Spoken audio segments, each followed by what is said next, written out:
যদি জীবনটা বিলাতে চাও, যদি রক্ত ঝরাতে চাও, যদি জীবনটা বিলাতে চাও, যদি রক্ত ঝরাতে চাও, খোদার পথে, খোদার রাহে, খোদার পথে, খোদার রাহে জীবনটা বিলায়ে দাও,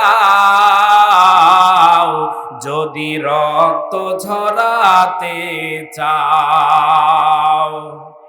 এই মৃত্যুর নাম হয় যে শহীদ, বাঁচলে হয় গাজী, এ পথে মরলে মহান প্রভু আল্লাহ থাকেন রাজি।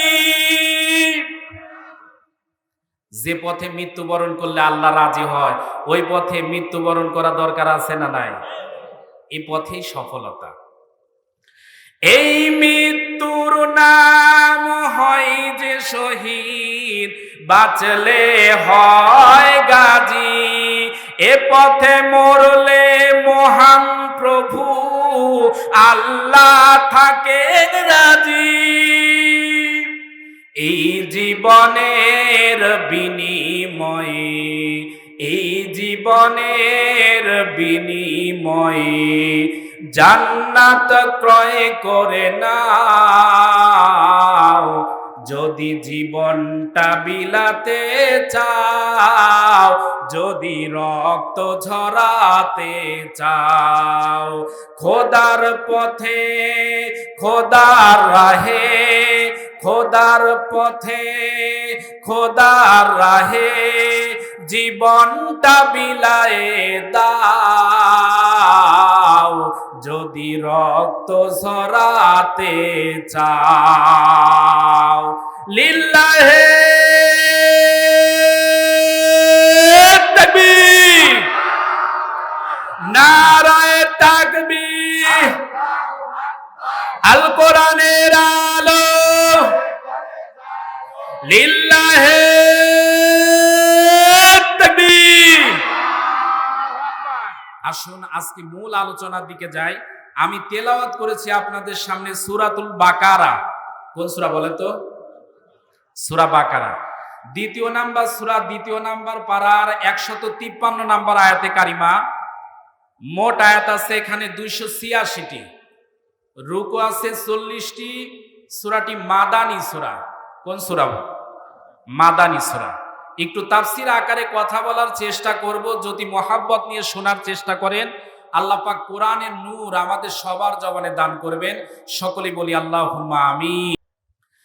আল্লাহ রাব্বুল আলামিন বলেন, ইয়া আইয়ুহাল্লাযীনা আমানুস্তাঈনু বিস-সাবরি ওয়াস-সালাহ। আল্লাহ রাব্বুল আলামিন পবিত্র কোরআনে কারিমা সূরা বাকারা দ্বিতীয় নাম্বার সূরা, দ্বিতীয় নাম্বার পারার 153 নাম্বার আয়াতে কারিমা থেকে বলতেছি, আল্লাহ পাক রব্বুল আলামিন বলেন, হে ঈমানদারগণ, এই পৃথিবীর জমিনে যখন বিপদগ্রস্ত হয়ে যাও, এই পৃথিবীর জমিনে যখন আপনি অশান্ত হয়ে যান, যে কোনো সমস্যার ভিতরে পতিত হন না কেন, বিপদ আপদ মুসিবতে যখন পড়বেন, বুঝে থাকলে বলুন তো সাহায্য চাইতে হবে কার কাছে? আল্লাহ। জোরে কোন কার কাছে? এ মুসলমানের সন্তানেরা, বিপদের মুহূর্তে যদি আপনি ভেঙে পড়েন, বিপদের মুহূর্তে যদি আপনি মাথা খারাপ করেন, বিপদের মুহূর্তে যদি আপনি পাগলামি করেন, বুঝে থাকলে বলুন তো এই বিপদ থেকে কি রক্ষা পাওয়া যাবে? জোরে কোন পাওয়া যাবে? আল্লাহ পাক রব্বুল আলামিন ডাক দিয়ে বলেন, বান্দারে, বিপদের মুহূর্তে যদি পড়ে যাও, ওই মুহূর্তে যদি আমি আল্লাহর কাছে সাহায্য চাও, সাহায্য যদি পেতে চাও, এই পৃথিবীর জমিনে আমি আল্লাহ পাক দুইটা ফর্মুলা দিয়ে দিলাম। দুইটা ফর্মুলায় যদি আমার কাছে সাহায্য চাও, আমি আল্লাহ রব্বুল আলামিন, আসমান জমিনের মালিক, যতই বিপদে থাকো না কেন, আমি আল্লাহ তোমাদেরকে ওই বিপদের মধ্য থেকে সহজ রাস্তা বাতলায়া দিব। এক নাম্বার ফর্মুলা সম্পর্কে আল্লাহ পাক রব্বুল আলামিন বলেন, এক নাম্বার বিপদে যখন পড়ে যাবে রে বান্দা, বিপদের সময় অশান্ত হওয়া যাবে না, আপনি উচ্ছৃঙ্খলতা করতে পারবেন না, বরং আল্লাহ পাক ফর্মুলা দিয়েছেন এক নাম্বার, বিপদের মুহূর্তে ধৈর্য ধারণ করা লাগবে। এক নাম্বার কাজ কি? বিপদের সময় ধৈর্য ধারণ করা দরকার আছে না নাই? আমাদের দেশে দেখবেন অনেক মানুষ কৃষি খামারে কাজ করে, ওরে ধান মনে করেন 10 বিঘা লেগেছে, যখন ধান কাটার মতো সময় হঠাৎ করে আসমান থেকে ওরে পূর্ব আকাশ থেকে অথবা যে কোনো কায়দায় ওরে ধানের উপরে শিলাবৃষ্টি পড়ে ধানের আগা আছে কিন্তু ধান মাগার নাই। আল্লাহর বান্দা সকালবেলা ধানের খেতে যে দেখে ওরে ধানের আগা দাঁড়ায় আছে কিন্তু ধানের আগায় একটাও ধান নাই। ওই আল্লাহর বান্দা বলে, আল্লাহ সব জমিনে ধান আছে, তুমি জায়গা পাইলা না, শুধু আমার জমিনের উপরে গজব ফেলাও। কথা কথা কে ভাই? এরকম লোক আছে না?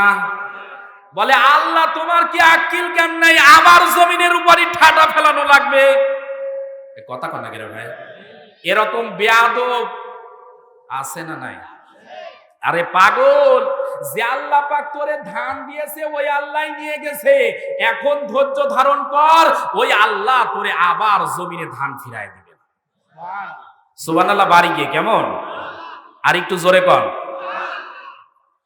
এ মুসলমানের সন্তানেরা, আপনার গোয়ালে মনে করেন 100টা গরু আছে, কোন একটা কারণে আল্লাহ পাক এক মুহূর্তে বিপদ দিয়ে আপনার ইমানের পরীক্ষা করে কয়েকটা গরু মনে করেন যে কোনো কারণে মারা গেল, বুঝে থাকলে বলুন তো ওই সময় আপনি যদি অশান্ত হন,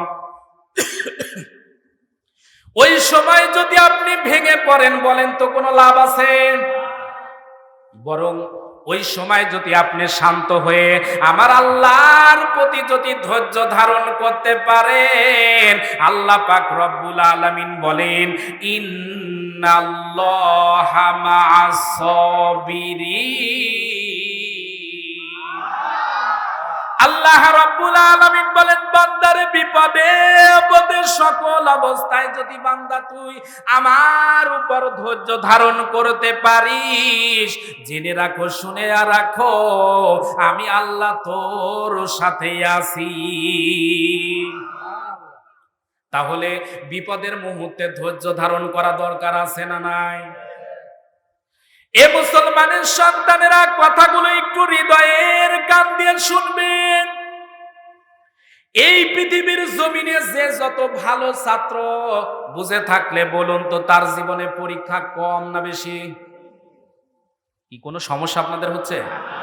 পরীক্ষা, যে ছাত্র যত ভালো তার জীবনে পরীক্ষা কম না বেশি? কারণ ভালো ছাত্র হলে পরীক্ষা দিতে হয় বেশি, আর যে জীবনে যত পরীক্ষা দেয় ওই মানুষটার ইজ্জত মর্যাদা সম্মান আল্লাহ বহু গুণে বাড়িয়ে দেন। আল্লাহ পাক বলেন, বান্দারে তোরে আমি জান্নাত দিব, তোরে আমি জান্নাতের মালিক বানাবো, আর পরীক্ষা নিব না, ব্যাপারটা এমন নয়, বরং আমি আল্লাহ তোরে বারবার পরীক্ষা দিব, বারবার পরীক্ষা দিব, আর প্রত্যেকটি পরীক্ষায় তুই যদি উত্তীর্ণ হতে পারিস, এই দুনিয়ার বুকে থেকে আমি তোকে স্বর্ণের মানুষ বানিয়ে আমি আল্লাহ তোরে জান্নাতের মালিক বানায় দেব। তাহলে আল্লাহর দেওয়া পরীক্ষা মুমিনের দেওয়া দরকার আছে না নাই? আল্লাহ রাব্বুল আলামিন বলেন, وَلَنَبْلُوَنَّكُمْ بِشَيْءٍ مِّنَ الْخَوْفِ وَالْجُوعِ وَنَقْصٍ مِّنَ الْأَمْوَالِ وَالْأَنفُسِ وَالثَّمَرَاتِ وَبَشِّرِ الصَّابِرِينَ। আল্লাহ রাব্বুল আলামিন বলেন, এই পৃথিবীর জমিনে আমি মুমিন বান্দাদেরকে 4 ধরনের পরীক্ষা নিব। 1 নাম্বার পরীক্ষা নিব ভয় দ্বারা। বুঝে থাকলে বলুন তো আমাদের কলিজায় আজকে ভয় আছে না নাই? জোরে কোন আছে না নাই? ওরে ভয় মানে আজকে মানুষের ভয় যদিও না থাকে, আমাদের অনেকের কলিজায় বর্তমানে মামুদের ভয় বেশি। কথা কন না কেন ভাই? ও আপনারা মামু চেনেন না? মামু চেনেন? মামু চেনেন? আচ্ছা, মামু চিনাচ্ছি। মামু চিনাবার জন্য ডিজিটাল কায়দায় আমি একটা কথা বলি, রাত যত বেশি হয় তিনটা জিনিসের প্রাদুর্ভাব বাড়ে। এক হলো বক্তা, 2 নাম্বার কুত্তা, 3 নাম্বার ডিজিটাল মামুরা। এবার বোঝা যায়? 1 নাম্বার ডিজিটাল বক্তা, 2 নাম্বার কুত্তা, 3 নাম্বার ডিজিটাল মামুরা। কারণ আমরা যখন ওয়াজ করে রাস্তা দিয়ে যাই, রাত 12টা 1টা 2টার দিকে যখন মাহফিল শেষ করে রাস্তায় নামি, বুঝে থাকলে বলুন তো, এক বক্তার সাথে আর এক বক্তার দেখা হতে পারে কি পারে না? তার মানে রাত বেশি হলে দেখা হয় বক্তার সাথে। 2 নাম্বার, আমরা মাহফিল করে যখন গাড়ি নিয়ে রওনা করি, ওরে মাঝে মাঝে রাস্তার ভিতরে এমন কুত্তাদের দৌড়াদৌড়ি, মনে হয় ওর সাথে কত জন্মের শত্রুতা আমার। কুকুর চেনেন তো আমার ভাই? ডিওজি ডগ, ডগ মানে কি হয়? কুকুর বা কুত্তা। সিলেটে যদি যান ওরা বলে ডিওজি ডগ, ডগ মানে হুত্তা। ডগ মানে কি? হুত্তা। ওরা প্রাথমিক স্কুলে বাচ্চাদেরকে পড়ায়, বাবারা পড়ো ক ল স ঠিল্লা। আপনারা ক ল স কি বলেন? কলস। আর ওরা কি কয়? ওরা বলতেছে ক ল স ঠিল্লা। আমার কথা বুঝতেছেন তো ভাই? আপনি যদি বরিশালে যান তাহলে ওদের ভাষা আরো আজিব। একটু বলবো? বিরক্ত হচ্ছেন না তো? আমি আপনাদের সাথে কথা বলছি, আমার অন্তত মন ভালো লাগছে। আপনারা যদি একটু রাজি থাকেন তাহলে একটু খোলা মনে আলোচনা করি। রাগ করতেছেন না তো?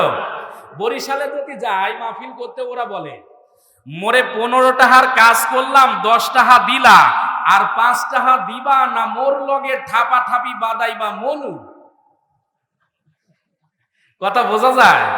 আর যদি আপনি পুরান ঢাকায় যান, এরা দেখবেন বাপ ছেলেরে বলে হালা, ছেলে বাপরে বলে হালা। মানে কথায় কথায় বলবে আবে হালায়। কথা কন না কেন? পুরান ঢাকার যদি বক্তা নিয়ে এসে আপনি ওয়াজ করান, এরা দেখবেন মাহফিলে অনেক সময় বলে আবে হালায় সুবহানাল্লাহ কন্যা কেলা। ঝামেলা আছে না নাই? তাই আমার কথায় কি এরকম জড়তা পাচ্ছেন? আমার কথা বোঝা যায় তো ভাই? এ মুসলমানের সন্তানেরা, তাহলে একটু বুঝে শুনে আলোচনা শুনেন। রাত যত গভীর হয় তিনটা জিনিসের প্রাদুর্ভাব বাড়ে। এক হলো বক্তা, 2 নাম্বার কুত্তা, 3 নাম্বার ডিজিটাল মামুরা। কেন বলেছি? গভীর রজনীতে যখন রাতে মাহফিল করে, মনে করেন পঞ্চগড় অথবা দিনাজপুর ঠাকুরগাঁ থেকে, উত্তর অঞ্চল থেকে যখন গাড়ি নিয়ে যখন আগানো শুরু করলাম, সামনে দেখি হাজার হাজার গাড়ির যেন লাইন ধরে গেছে, যানজট। চিন্তা করলাম নিঃসন্দেহে ওরে সামনে কোনো দুর্ঘটনা অথবা অ্যাক্সিডেন্ট হয়েছে। আস্তে আস্তে রাস্তার এক সাইড দিয়ে আসার পর দেখি ও আল্লাহ, কোনো অ্যাক্সিডেন্ট নাই, কোনো দুর্ঘটনা নাই। রাস্তার সামনে মামুরা দাঁড়াইয়া ওরে টাকওয়ালার কাছ থেকে কি যেন নিচ্ছে। এ কথা কন না কে ভাই? এরকম চাওয়া আছে না নাই? কিন্তু সব মামু খারাপ এটাও বলবো না। এমনও মামুরা আছে যারা রাতের বেলা আল্লাহর কাছে তাহাজ্জুদের নামাজে 2 চোখের পানি ফেলে দিয়ে কাঁদে। এরকম আছে না নাই?